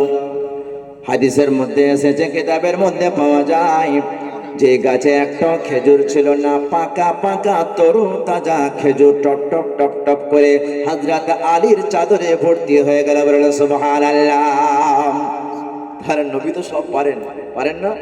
নবী সব পারেন, কিন্তু চেয়েও তিনি বাদশাহিত্য করার ক্ষমতা ছিল, কিন্তু তবুও তিনি কি করেছেন মানে গরিবই সেজেছিলেন, যাতে করে কোনো উম্মত না বলতে পারে, ইয়া রাসূলুল্লাহ, আমার পরিবার বড়, আমার ছেলে মেয়ে অনেক, মেয়েদের বিয়ে শাদী দেওয়ার চিন্তা ছিল, ছেলেকে বড় করার ইচ্ছা ছিল, সংসারের চাপ ছিল, আমি নামাজ পড়তে পারিনি, আমি কোরআন পড়তে পারিনি, আমি দ্বীন শিখতে পারিনি, কেউ কোনো বাহানা না করতে পারে। আমার নবী বিশ্বের নবী হয়ে গরিবী অবস্থায় সারা পৃথিবীতে ইসলাম ছড়িয়েছেন, হ্যাঁ কিনা? আমার নবীর ব্যবহার কেমন ছিল? দুশ্মনের সঙ্গ এত সুন্দর ব্যবহার যে আপনি কল্পনা করতে পারবেন না। সব থেকে বড় যে শত্রু রাসূলুল্লাহ সাল্লাল্লাহু আলাইহি সাল্লামের শত্রু আবু জেহেল, তার সঙ্গে ব্যবহার আমার নবী ভালো করে গেছেন। সব থেকে টপ র্যাঙ্কের মুনাফিক, মুনাফিক মানে বাইরে বাইরে বন্ধু আর ভিতরে শত্রু, সেই মুনাফিক যখন মারা গেছে, আল্লাহু আকবার, আমার নবী তার জানাজায় শরীক হয়েছেন। অথচ পরে আল্লাহ পাক মানা করে দিয়েছেন, ওয়ালা তুসাল্লি আলা আহাদিম মিনহুম মাতা।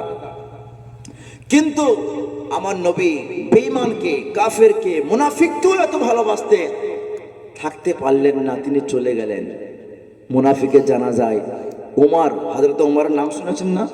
কত ভয়ঙ্কর ব্যক্তি ছিলেন এবং রাগী, ভয়ঙ্কর মানে খুব রাগী ব্যক্তি ছিলেন, দিনের বিষয়ে খুব রাগী। রাসূলকে বলছে, ইয়া রাসূলুল্লাহ, আপনি মুনাফিক জানেন, সে মুনাফিক, আপনি কেন যাচ্ছেন?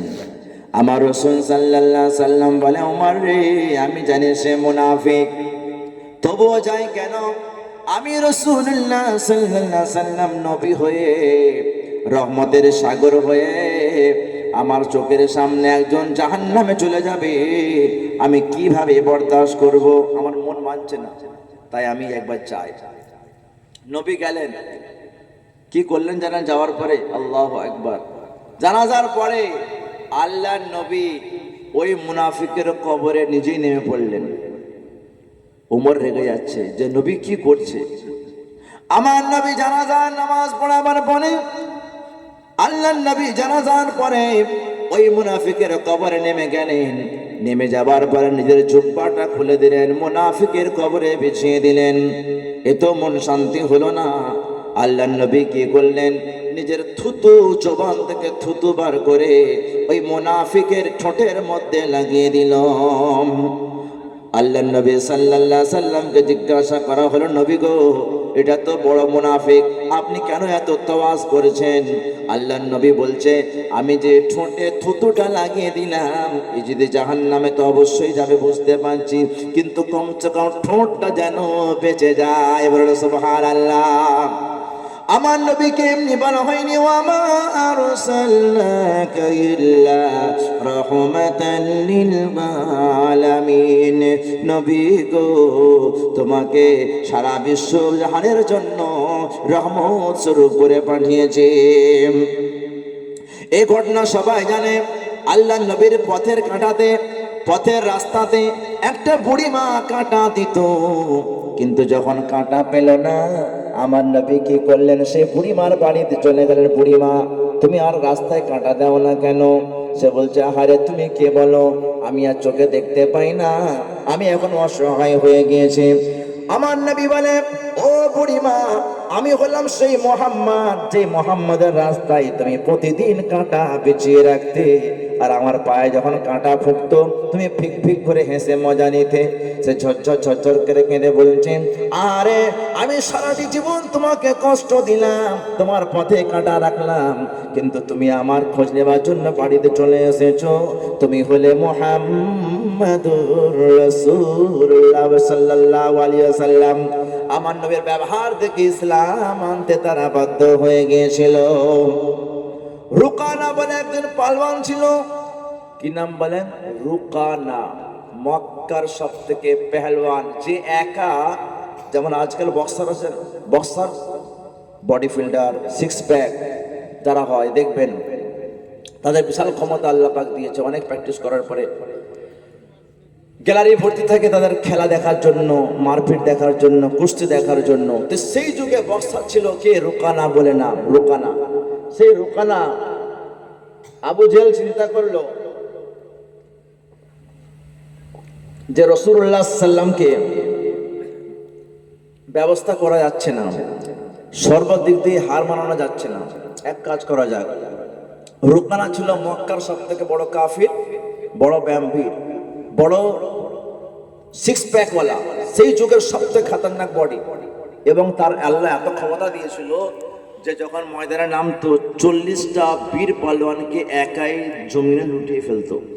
এত ক্ষমতা, ভেবে দেখেন, 40 জন বীর পালোয়ানকে সে একা লুটিয়ে ফেলে দিত।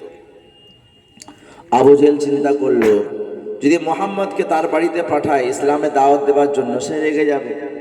রেগে যাওয়ার পর রাসূলুল্লাহ সাল্লামকে এমন আঘাত করবে দুনিয়া থেকে মিটে যাবে। বলুন নাউজুবিল্লাহ। তার কথা শুনে স্বপ্ন যে অনেক রকম প্ল্যান ফেল হয়ে গেছে, লাস্ট প্ল্যান দেখা যাক। মোহাম্মদকে বলছে, মোহাম্মদ তুমি তো ইসলাম প্রচার করছো? বলে হ্যাঁ। বলে তুমি এক কাজ করো, রুকানা বিখ্যাত পালোয়ান, তার কাছে যাবে না? বলে হ্যাঁ যাবো, আমি সবার জন্য নবী, আমি সবার নবী, তার কাছে যাবো। বলে ঠিক আছে, তুমি তার কাছে যাও। আমার রাসূল সাল্লাল্লাহু আলাইহি সাল্লাম রুকানার বাড়িতে পৌঁছে গেলেন, আওয়াজ দিলেন, রুকানা বাইরে বার হলো। বলে তুমি মুহাম্মদ, তোমাকে চিনি? বলে হ্যাঁ, আমাকে তো সবাই চেনে। বলে আমার এখানে কিস জন্য এসেছো?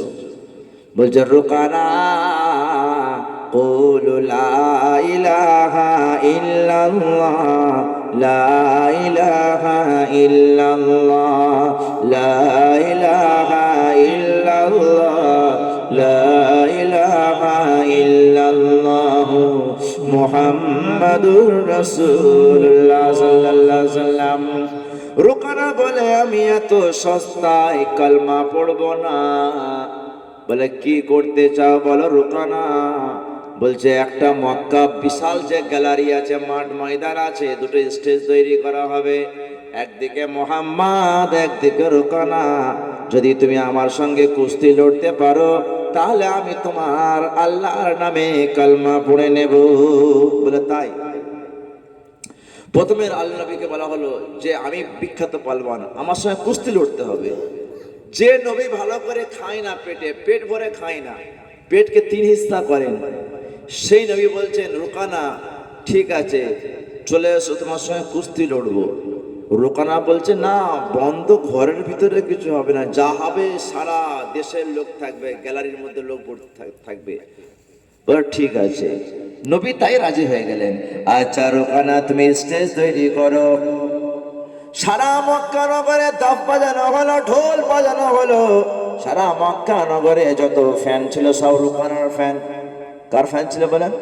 রুকানার ফ্যান। তখন ইসলাম আস্তে আস্তে বাড়ছে, মুসলমান অল্প সংখ্যায় মাত্র আছে। রুকানা কি করলো, নিজের যত দর্শক রয়েছে সকলকে মাঠের মধ্যে ডেকে নিল।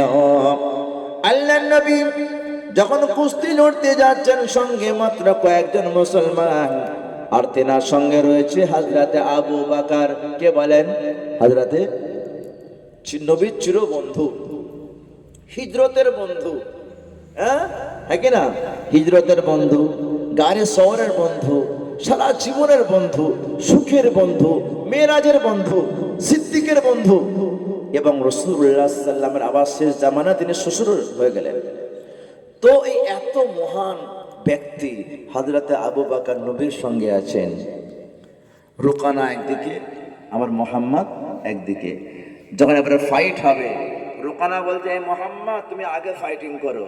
আমার নবী বলে, আনা রাহমাতুন নবী, আমি রহমতের নবী, আমার মধ্যে আছে যে খুবই, আঘাত প্রথমে করি না আমি। আমি হলাম সাইয়্যিদুল মুরসালিন, আমি হলাম রাহমাতুল লিল আলামিন। আল্লাহর নবী বলে, রুকানা গো, আমি কিন্তু প্রথমে কারোর প্রতি আঘাত করি না, আমার প্রতি তুমি আগে আঘাত করো, তবে আমি রুকবো। কি করবো বলেন? আমি রুকবো। রুকানা কি করলো? নিজের বডিকে ফোলালো, নিজের শক্তি প্রয়োগ করার জন্য দূর থেকে ছুটে ছুটে ছুটে এসে আল্লাহর নবীর দিকে আঘাত করার চেষ্টা করলো। বিশ্ব নবী মুহাম্মদুর রাসূলুল্লাহ সাল্লাল্লাহু আলাইহি সাল্লাম রুকানাকে কি করলো? আস্তে করে তুলে নিয়ে চাগিয়ে নিল। চাগিয়ে নেওয়ার পরে জমিনের মধ্যে আস্তে করে কাঁচাড় দিয়ে ফেলে দিল। সুবহানাল্লাহ বলা যাবে না? কে রুকানা? যে একা 40 জনকে চিৎপাত করে দেয়, সেই রুকানা এখন চিৎপাত হয়ে গেছে কার সামনে বলেন? কার সামনে? মুহাম্মাদুর রাসূলুল্লাহ সাল্লাল্লাহু আলাইহি সাল্লামের সামনে। নবীর শক্তি কোথা থেকে এলো? কে দিল বলেন? কুল কায়নাজার তরে, সারা সমাচার পরে, অরধারে অনাহারে পাথর বেঁধে কেন ঘোরে, যার বন্ধু খুদ অন্তর্যামী, যার বন্ধু খুদ অন্তর্যামী, বলো না তার কিসের কমি, কদম তলে ছুপা সবই নবী নবী নবী নবী নবী নবী নবী নবী নবী নবী নবী নবী। গগন পবন হলো মগন, চেকন চাদর মেলে আসন পেতে সাজিয়েছে বাগান, আসিব মালিকে জাহান। সেই বিশ্ব নবীর জন্য আল্লাহ তাআলা সারা জাহানকে সাজিয়েছেন। সেই বিশ্ব নবীর জন্য সমস্ত নবীদেরকে দুনিয়াতে প্রেরণ করেছেন। সেই বিশ্ব নবীর জন্য জান্নাতকে সাজিয়েছেন। সেই বিশ্ব নবীর জন্য আল্লাহ পাক সুপারিশের হকদার করেছেন। সেই বিশ্ব নবীকে আল্লাহ পাক কাউসারের পেয়ালা দান করেছেন। ইন্না আ'তাইনাকাল কাউসার ফাসাল্লি লিরাব্বিকা ওয়ানহার, ইন্না শানিয়াকা হুয়াল আবতার। সেই বিশ্ব নবীর শানে আল্লাহ পাক বলছেন, ওয়া ইন্নাকা লাআলা খুলুকিন আযীম। নবী গো, সারা পৃথিবীর মধ্যে আপনার থেকে উত্তম চরিত্রবান আর কেউ হতে পারে না। বলুন সুবহানাল্লাহ। সেই বিশ্ব নবী যখন রুকানার মতো বীর পালোয়ান, যে একা 40 জনকে চিৎপাত করে দেয়, যখন আমার নবী তাকে চিৎপাত করে দিয়েছে, সে আশ্চর্য হয়ে গেল যে আমার মতো বীর পালোয়ান আজ পর্যন্ত আমাকে জমিনে কেউ লুটাতে পারে না, কিন্তু মুহাম্মাদের মধ্যে কি এমন রয়েছে আমাকে জমিনে লুটিয়ে দিল। উঠে বলছে, আমাকে আর একবার সুযোগ দেওয়া হোক। কি বলছে বলেন? বলছে, জাস্ট আমি ট্রাই করছিলাম। হেরে গেছে বলছে না, লজ্জা লাগবে না বলেন? লজ্জা লাগবে তো, যে একা 40 জনকে হারিয়ে দেয় আর সে একজনকে কি হয়ে গেছে? হেরে গেছে, লজ্জা লেগে যাচ্ছে। বলছে আমাকে সুযোগ দেওয়া হোক আর একটা। তখন আমার রাসূল সাল্লাল্লাহু আলাইহি সাল্লাম বলছে, ঠিক আছে রুকানা, তুমি আর একবার সুযোগ নাও। রুকানা আবার পিছনে চলে গেল। যাওয়ার পরে ছুটে ছুটে ছুটে ছুটে এসে আমার নবী সাল্লাল্লাহু আলাইহি সাল্লামের প্রতি আবার আঘাত করা আরম্ভ করলো। কিন্তু আমার নবী কি করলেন? রুকানার মতো বীর পালওয়ানকে এক হাতের মধ্যে তুলে নিয়ে বুকে জড়িয়ে ধরে আস্তে করে উপরে তুলে আবার জমিনে লুটিয়ে ফেলে দিলেন। বললেন সুবহানাল্লাহ। দ্বিতীয়বার যখন লুটিয়ে ফেলে দিয়েছে, রোকানার মুখটা একটুখানি হয়ে গিয়েছে। চিন্তা করছি কোন এমন ব্যক্তি, একবার নয় হারলাম বুঝলাম, কিন্তু দ্বিতীয়বার কেন হেরে গেলাম বুঝে এলো না। সে রোকানা বলছে, ইয়া রাসূলুল্লাহ ওয়া ইয়া হাবিবাল্লাহ, হুজুর গো, আমি দুবার আপনার সামনে চিৎপাত হয়ে গেলাম, আর একবার লাস্ট ওয়ার্নিং, আপনি আর একটা সুযোগ দিয়ে দেন। আবু বকর কানে কানে নবীকে বলছে, কে বলছে বলেন? আবু বকর রাদিয়াল্লাহু আনহু নবীকে বলছেন, ইয়া রাসূলুল্লাহ আর সুযোগ দেবেন না। কেন? দুবার আপনি হারিয়ে দিয়েছেন, যদি এবারে আপনি হেরে যান কি হবে? ভয় লেগে গেছে। আমার রাসূল সাল্লাল্লাহু আলাইহি সাল্লাম বলছে, আবু বকর রে, দুবার কেন, তিনবার কেন? যদি রোকানা 40 বার আমার থেকে পারমিশন নাই, আমি পারমিশন দিয়ে দেব, কিন্তু জেনে রেখে দাও, একবারও রোকানা আমাকে চিৎপাত করে ফেলতে পারবে না। বলো সুবহানাল্লাহ। মান কানা লিল্লাহ কানাল্লাহু লাহু। আল্লাহ যার হয়ে যাবে, যে আল্লাহর হবে, আল্লাহ বলছে আমি তার হয়ে যাব। বিশ্বের যদি তোমার ক্ষমতা থাক না কেন, আমি যখন ক্ষমতা দিয়ে দেব, আর কোনো ক্ষমতা সেখানে কাজে লাগবে না, আর কাজে লাগবে না।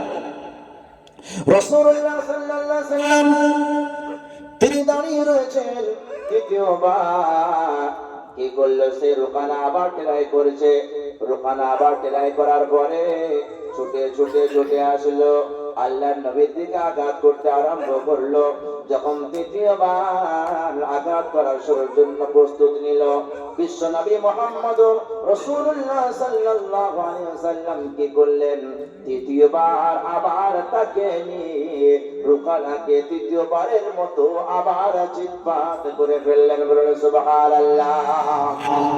তৃতীয়বার আবার কি হলো বলে? আবার তাকে ফেলে দিল। যখন তৃতীয়বার সাউন্ড বসে গেল রে, বক্সের কাজ হচ্ছে না রে বাবা, বক্সটা লাগুই।